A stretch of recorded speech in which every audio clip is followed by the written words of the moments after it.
araw po sa inyong lahat. Ngayon po ay June 10, 2025, Martes ng ika-10 linggo sa karaniwang panahon. Ating pong unang pagbasa at pagninilay sa araw na ito ay hinango mula sa ikalawang sulat ni Apostol San Pablo sa mga taga-Korinto, chapter 1, verses 18 to 22.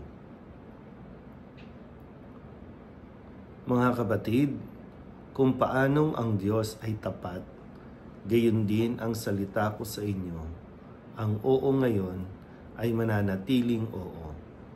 Ang anak ng Diyos, si Jesucristo na ipinangaral namin ni Silvano at Timoteo, ay hindi oo ngayon at pagkatapos ay hindi. Siya'y nananatiling oo sapagkat siya ang katuparan ng lahat ng pangako ng Diyos. Dahil sa Kanya, nakasasagot tayo ng amen sa ikaluluwalhati ng Diyos. Ang Diyos ang nagpatibay sa amin at sa inyo sa pamamagitan ng pakikipag-isa kay Kristo, at siya rin ang humirang sa amin. Tinatakan niya kami at pinagkalooban ng kanyang Espiritu bilang katunayang tutuparin niya ang kanyang pangako. Ang salita ng Diyos.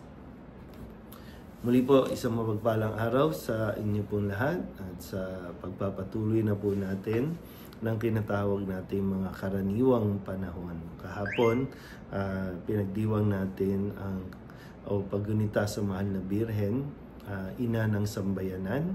At kung tutuusin po sa liturhiya natin, sa kalendaryo, ay nagbabalik tayo sa tinatawag nating mga karaniwang panahon. At natapos din natin basahin at pagnilayan ang mga gawa ng mga apostol.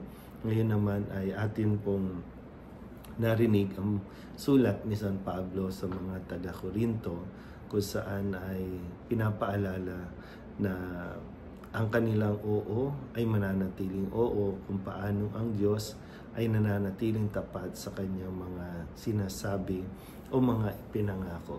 Ang ganda siguro, pagnilayan natin sa araw na ito, na gaano nga ba tayo katapat sa ating binibitawang salita. Kasi sabi nga, dapat ay oo kung oo, hindi kung hindi.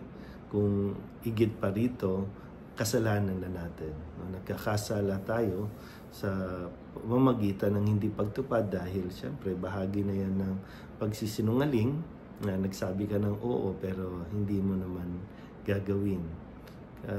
Ano ba mga karanasan po natin, na magandang sa panahon ngayon, dahil siyempre isa sa mga ginagawa sa lalo pa na magsisimula na ulit ang mga bagong halal sa ating gobyerno.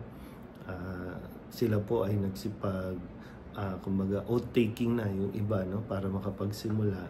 At lahat naman tayo, kahit nga kami mga pare, during ordination ay nagkakaroon kami ng pangako,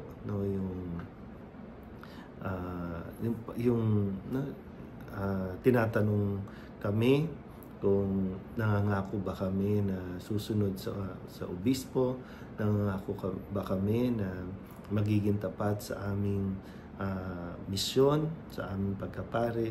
Ganon din sa iba't ibang larangan sa organisasyon, sa kumpanya, sa gobyerno. At doon ay talagang nanunumpa tayo. Pero gaano nga ba natin talaga na panindigan ang ating pong mga sinasabi sa mga mag-asawa, sa mga magkakarelasyon, yung mga kinakasal, na talagang naiiyak pa sila habang sila po ay nanunumpa at nangangako na magmamahalan. Kaya tatanungin ng pare at sasagot na I do.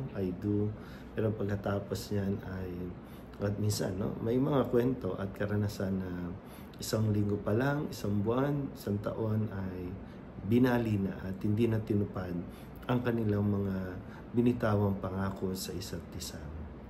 Kaya nawa sa araw na ito ay muli natin mapagnilayan kung gaano nga ba tayo naging tapat o hindi naging tapat sa mga salitang binibitawan natin sa ating kapwa, sa Diyos, no? Lalo na sa Diyos. Pero tandaan natin na hindi man tayo naging tapat sa Diyos, ang Diyos ay nananatiling tapat pa rin sa ating lahat. Ganyan kabuti at ganyan tayo kamahal ng ating Panginoon. Muli po, isang mapagpalang araw sa inyo pong lahat.